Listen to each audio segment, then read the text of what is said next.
Oh, it's wonderful to be here and to see so many participants. And as Rabbanit Michelle said, the topic is can we undo the past? And I'm sure that when you hear these words, they echo in two different ways. They echo because we're dealing with wondering how can we undo the past? Can we undo the past of the last month ever since Simchat Torah? But this is really a topic that the Masechta is dealing with, and Mishonim and Achronim. And I wanted to share with you thoughts which are rather heavy. Heavy, I mean, in Lumdish, to see how really Rishonim and Achronim dealt with this question when we are trying to pay for Nezikim and somebody has been hurt because of us, because of our interaction. Different kinds of hurt we see in the Masechta, and we're giving him money or repaying all kinds of debts to the other person. What are we doing? Are we really trying to undo the past? Is that really an option? And we know the four nezikim, avot nezikim, shor, bo, mav'eh, ve'hev'el, and all of the above deal with when one person or any one of these four is hurting another man's mamun. What does that mean? I'm not hurting the other person's body. I'm hurting things that he owns. And there is one parak, Parak HaChovel, the eighth parak, where we start to deal with what happens if somebody hurt a person's body. And these are two different discussions in the Gemara, and I want us to look at both. So let's begin with the question, what happens if somebody's his house, his cattle, his belongings have been destroyed or hurt? So what happens according to Masechta? We have to pay. You're chayav. A man is chayav in Nezikin. There are all kinds of different ways to be chayav, and all kinds of pturim that you learned. But the question is, when I pay somebody for damaging him, how much money do I decide to pay that person and when? So there are two very big questions that the poskim in our times we're dealing with. Because in this idea that I hurt another person's belongings and then I pay, usually I would think, if I would ask any one of you, the reason I pay money is because I'm trying to undo the past. Let's say I burned somebody's house. Okay, so I would like to give him enough money to rebuild his house, right? I'm trying to give, in Hebrew you say pitzuim. I'm trying to give money, so somehow things will be repaired. But if we look at the halachot, we see that that's not exactly the case. There are two very big issues that we see throughout the Gemara. One is the question of grama ben nezikin, that if any hurt that I do to another person, I'm just trying to repay the hurt and make him somehow feel better and rebuild his life, it wouldn't matter if I'm hurting him directly or indirectly. And yet we see throughout a lot of halachot that if it's indirect damage, what's called gemara, and indirect is not so indirect, just a little far from direct damage, then suddenly I'm patur. That's a very big sugya, and we will not go into that sugya. That would be a different shir, grammar niziki. But I want to deal with another issue. Most of you learned Shen, and Shen, we know that if somebody eats, if I have cattle eating in somebody's house, so then you're chai, right? But if it's in the street, you're patur. Shen b'rshut harabim patur, b'rshut hanizak chayav. So let's just imagine my dog is eating your vegetable patch, okay? So how much money would I have to pay you? And if we read the sugya, we see something very, very disturbing. The sugya in Bava Kamma, Daf Tzadi Aleph, says that I decide on the payment not according to how much I've damaged, which is what I would think, but I have a different calculation, and that calculation is very, very, very disturbing. So those of you who have the Makor can look with me, and those who don't, I'll just read the Gemara and I'll translate as I go along. So we're in Bava Kamma Daf Mem Zayin, Amud Aleph, says Rava, ואמר רבא, אין שמין לפרה בפני עצמה ולוולד בפני עצמו, אלא שמין לוולד על גב הפרה. שאם אין אתה אומר כן, נמצא אתה מכחיש את המזיק. וכן אתה מוצא בקוטע ידו של עבדו של חברו, וכן אתה מוצא במזיק שדה של חברו. So Rava says here that let's say I had my animal eat or hurt my Eved's hand, okay? Or let's say I destroyed I hurt one of your animals and now she lost her baby. So how much do I have to pay? What I would think is that if you had a cow and that cow was supposed to be giving birth, so I would have to pay the value of what was lost, which means that the cow that was supposed to be given birth to. But something Rava says, no, that's not what you do. You look at the cow, you see how much that cow costs now and how much it cost when it was pregnant, and that's the amount that you pay. You have to understand it's a much lesser amount. Let me just describe it in something that's more connected to our world. What would happen if I would come to your car and I would destroy one of your wheels? Okay, how much does a wheel cost? Let's say in Israel, 500 shekels you have to pay for one wheel. Sometimes if you add the other one because it hurts the car, so it's 1,000.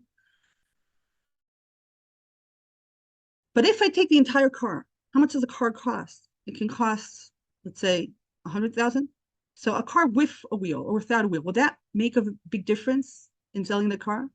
Nothing. You wouldn't pay more for, or less, much less for a car, let's say a Tesla, just because one of its wheels wasn't working, right? Because you're selling the entire car. So the small damage would just be consumed because you're talking about a much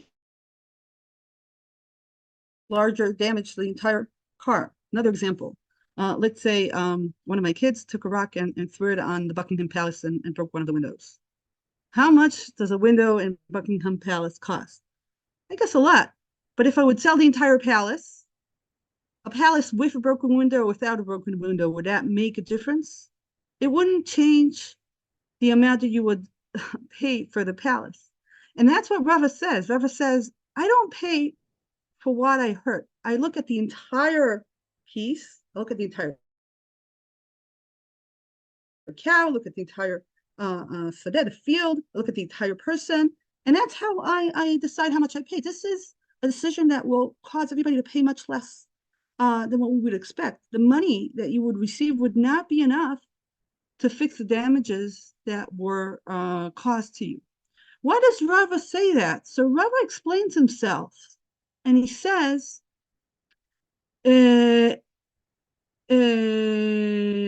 אין שומעים לפרה בפני עצמה ולבלב בפני עצמו, שאם אי אתה אומר כן, נמצא אתה מכחיש את המזיק. Says Rava, when one person hurt another person's mammon, Yael, I threw a rock and I broke your window. So why won't I have to pay for repairing the window? I'll tell you why. Because it will cost too much money for Yael. It will be too much for her. She's not getting paid a lot for teaching Gemara. And we don't want her to lose a lot of money. So we'll decide to give her a different amount. That's a very strange thing that Rava says. And Rav Acha asks, many years later, he asked Rav Ashi, Rav Acha B'Red Rava asks Rav Ashi, okay, so Yael's going to lose a lot of money. So what? If according to the law, I broke something, I should pay for what I broke. I destroyed something, so I have to repair it. What? Why? Because I'm going to lose money? Because it's hard for me to pay? That's why we're not making me pay the entire amount? How could that be? And the Gemara's answer, Mishum de Amarle, Pa'ara me'abarta azikteich, Pa'ara me'abarta shai minan lech. Says the Gemara, says Rav Ashi, because it is a deen, because in truth, any damage, you can definitely look at it in two ways. When I destroy a window, did I hurt the window or did I hurt the house? This is a real serious question. On one hand, I hurt the window. On the other hand, I hurt the house, because the meaning of the window is because it's part of a house. So this is not according to deen. This is just another way to look at the deen, and we choose this way instead of the other way. So this Gemara is very, very hard, because after we learned finally, somebody pays for his nezikin, we suddenly find out that the amount that a person pays is a very low amount because of this way of calculating the payment. And this Gemara has caused a lot of poskim nowadays to feel very uneasy, because many situations you will see that a person will pay nothing. Let's give another example. From this Gemara, the Netivot in the Shulchan Aruch was posking that whenever you have to pay for damaging, you have to see what's the cost of what you hurt by seeing how much it costs to sell it. So if you'll damage my hat, we have to see how much, what's the market for this hat. If you damage my glasses, you have to see what's the market for my glasses. Now this hat, when I brought it, was, I don't know how much. Now that I'm wearing it, it's already secondhand. How much does it cost? Much less. My glasses, can I sell them to anyone? These are very personal glasses. Nobody here, how many are we? Well, almost 200. Nobody here would pay any money for buying these glasses, because they're only made for me, for Yael Shimoni. So if the Netivot is right, many things that you can damage me, you'll pay nothing for. And he's actually pasking this halacha in the Shulchan Aruch, and that's a very, very strange pasking. And if we read the Netivot and also the Mishnah Berurah quotes in the Chafetz Chaim, that even if you did damage someone, you don't really have to pay unless what you damaged is goods that he could actually sell them on the market. And I think that's very, very, very disturbing. When you learn the Masechet and you get to Daf Mem Zayin and you read this and then you see it in the Shulchan Aruch, it's shocking. And how do we understand it? So I want to show you two different ways of understanding this. One way will be pretty surprising, and it's actually a text from Rav Kook. Rav Kook writes regarding Hilchot Nezikin, and he has a very interesting text. I was taught this text by my husband, Rav Shimoni, and I remember the first time I read it, and I was so surprised that Rav Kook says, Yael, you're learning Bava Kamma, you didn't understand. You thought that what you're learning is the laws of Torah, how you help somebody repair the damages that you caused them. That's wrong. So I'll read the Rav Kook. Those who have him, it's a text from Al Pilei Torah, and I'm repeating. This is very, very rare text. Okay, most of what we'll see will go against Rav Kook, but I want to start from him because he opens our minds to an interesting thought. Says Rav Kook the following: העונשים החברתיים, בייחוד בשביל היזק ממון, יש להם שני מקורות נפשיים, טוב ורע. Okay, Rav Kook says you should know that all the laws Rabbanit Michelle called the laws that lawyers deal with, when you see the Torah's laws of how to work with society, העונשים החברתיים, social law, בייחוד בשביל היזק ממון, especially if you're talking about nezikin. They have two different sources in the soul, a good source and a bad soul. What's the good and what's the bad?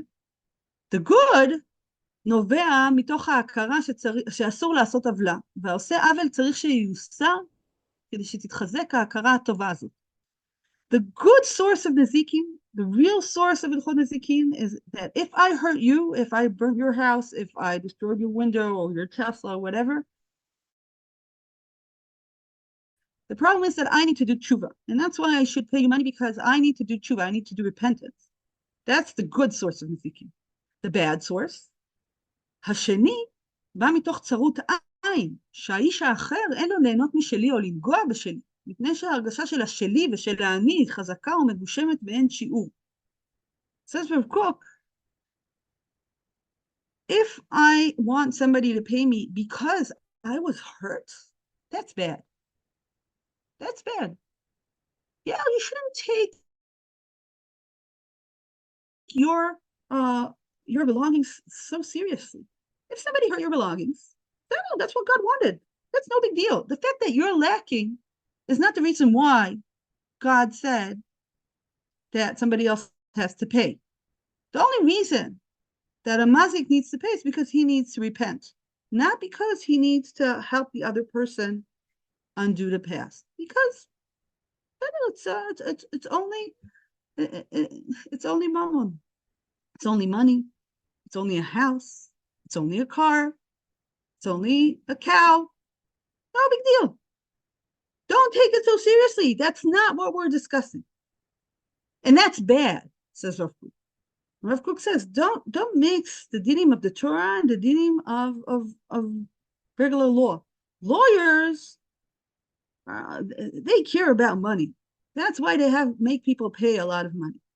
That's bad.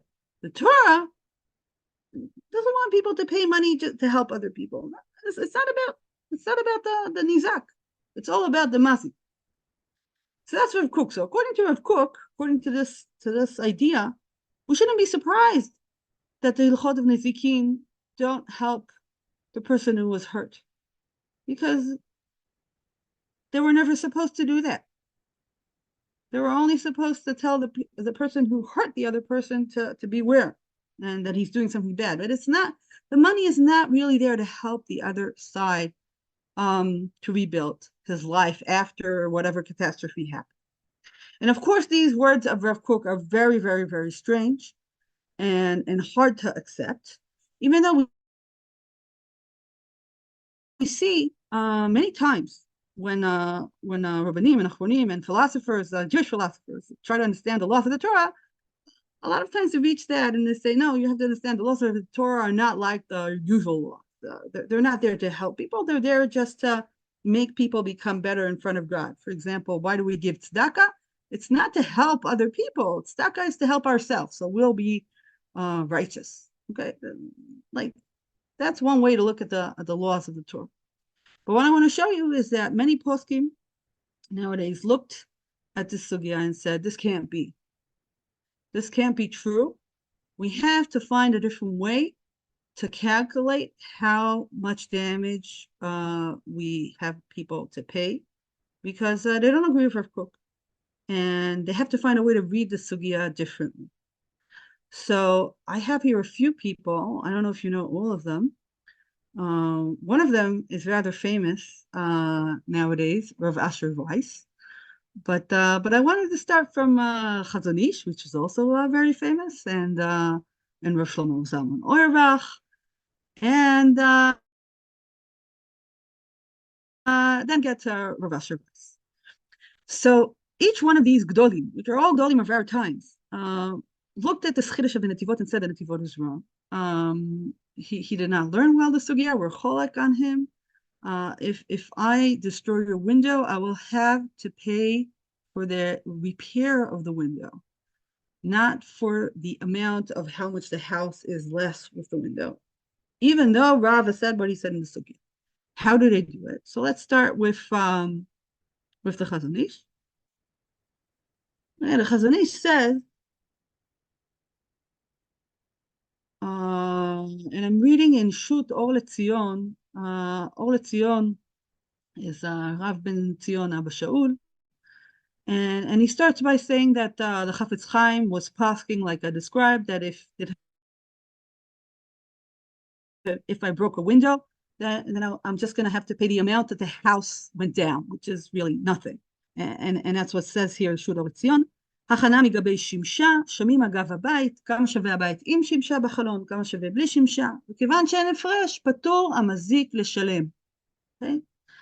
People who learned Bava Kamma well, learned Bava Kamma biyun, might get to the maskana, the halachic decision, that if somebody breaks a window, he doesn't have to pay, because It's not very expensive. The house doesn't lose from its amount, and it's selling a house without a window, with a window will not make a difference.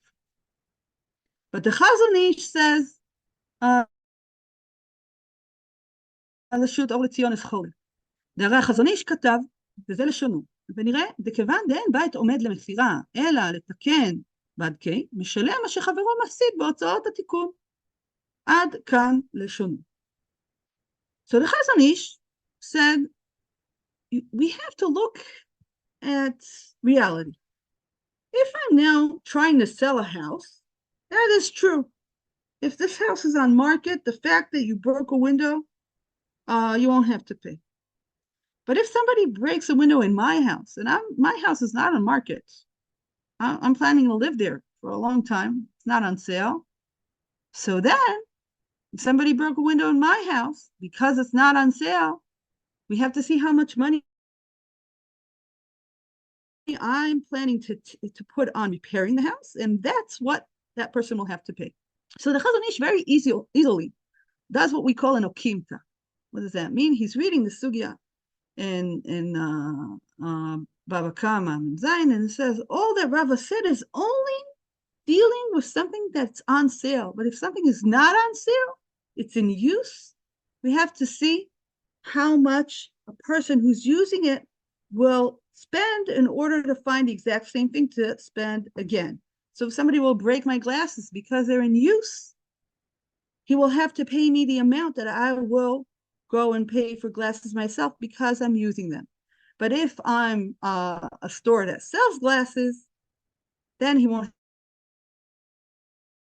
have to pay the same amount. So that's a big chiddush of the Chazon Ish, but let's understand the chiddush. The Chazon Ish says that when you pay somebody money, you're really paying the person. We're not looking at my glasses as like an idea of glasses. We're checking, are these glasses that I'm wearing, or am I selling them? And that will make a big difference of how much I pay.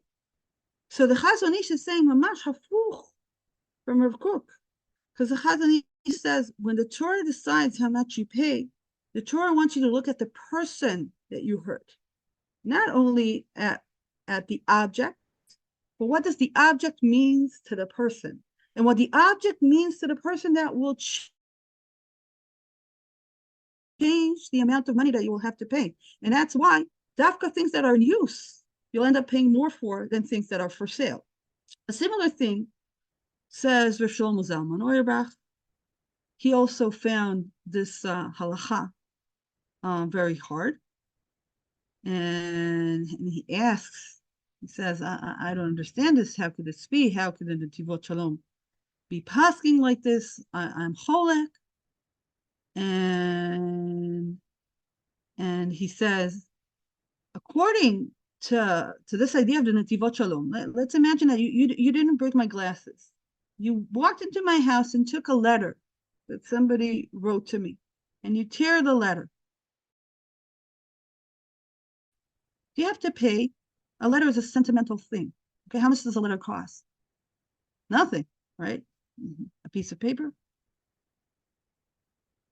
Do you have to pay for tearing somebody's letters? Let's say love letters that somebody has, or letters from his children, or somebody who passed away, and he has a piece of writing, and somebody was destroying that piece of writing. Does he pay? So it says Reb Shlomo, I think he has to pay. Why? Because you have to see how much that means to me. You don't see how much it costs to buy a piece of paper in the store. You have to see how much it means to Yael. And says Rav Shlomo Zalman Auerbach, and he quotes a different Gemara, the Gemara in Daf Yud, if I'm not mistaken, that the Torah said, Makeh nefesh be'ema yeshalmena. Yeshalmena means lehashlim, to make it whole. So Rav Shlomo Zalman says, you have to understand that the rules of Nezikin are there to make somebody whole. They're not talking about the value of something for sale. They're talking about the value to the specific person. So here we're dealing with a big question. How do we repair the past? So according to Rav Shlomo Zalman, according to Chazon Ish, and also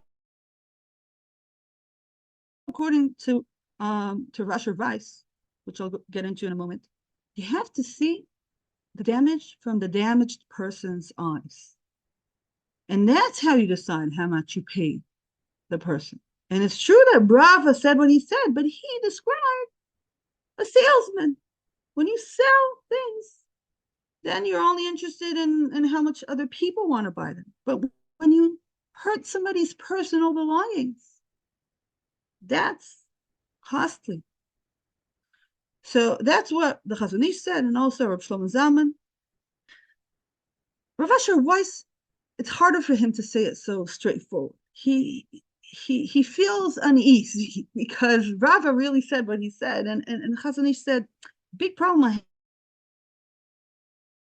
have with this is, let's say somebody destroyed my cell phone, okay, and on my cell phone I had pictures of my mother who passed away, okay, so that's hard for me to lose a cell phone. So I might say, wow, this cell phone for me is worth 1,000,000 shekels. So now the other person will have to pay 1,000,000 shekels. That doesn't make sense, says Rav Asher Weiss, because if you're going to subjective meanings of things, then you can really lose it. So Rav Asher Weiss says, in these cases, the Beit Din needs to look and make a decision and do something rational that makes sense. You can't really go to the subjective feeling of somebody towards, I don't know, his grandparents' sofa or a special art piece that is not worth a lot, but it's just very sentimental. You'll get nowhere. You can't do the Dinei Nezikim that way. So you have to somehow work your way between what other people would actually pay for something like that and what would be a rational thing to ask for in repayment for something personal that has been destroyed.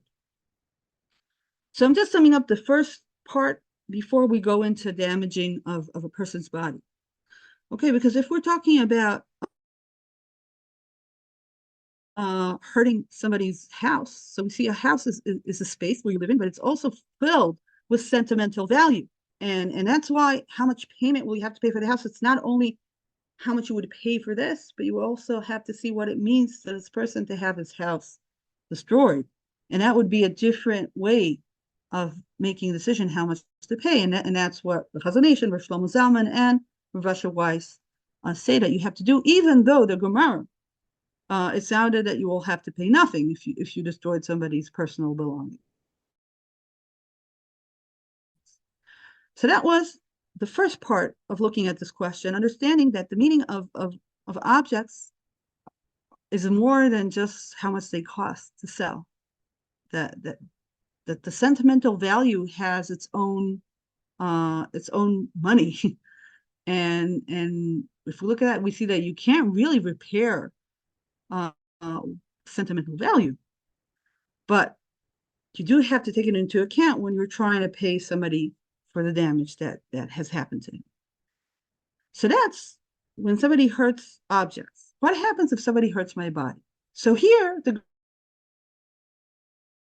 Gemara says something totally different. At the end of Perek Chovel, says the Gemara that even if you pay somebody money, you're not forgiven until you have asked his repentance. You have to say you're sorry. And they learned that from Sarah and Avimelech. And the Gemara says that even if you paid a ton of money, you still have to say you're sorry. And there's a very big discussion. Why?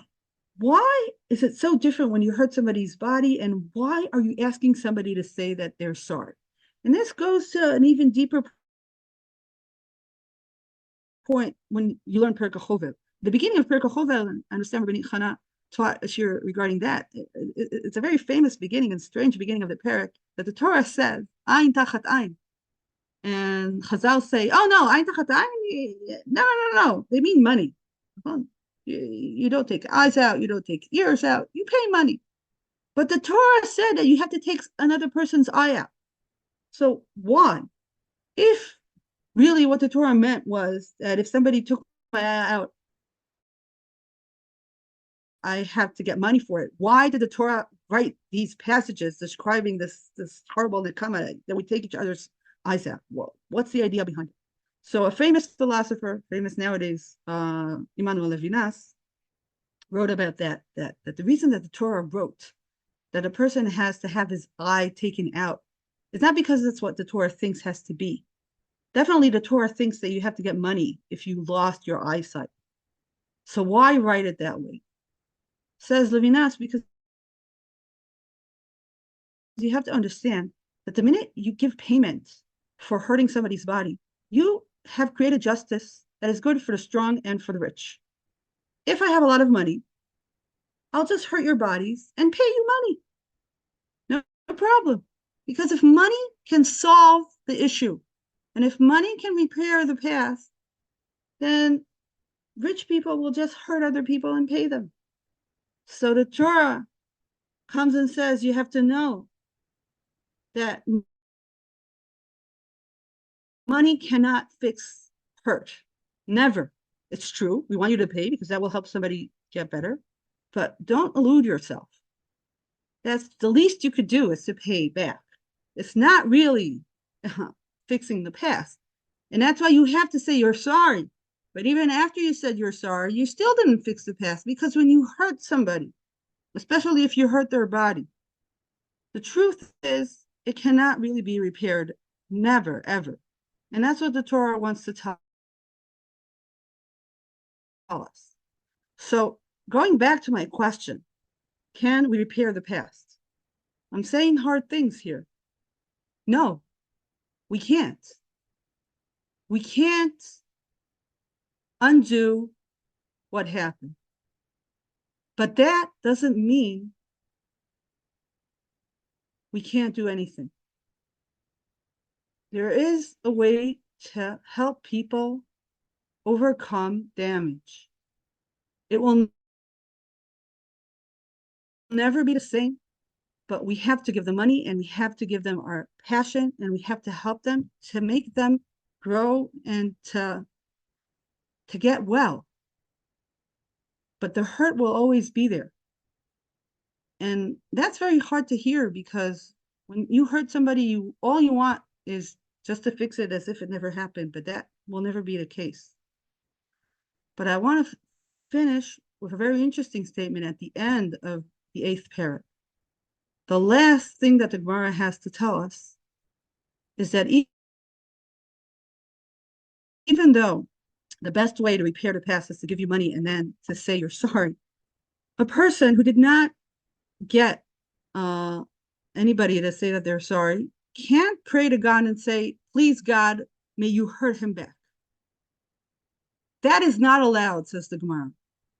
The Gemara says, if you pray for a person for well-being, so then you'll be answered first. Like when Abraham prayed for Abimelech, he was answered first.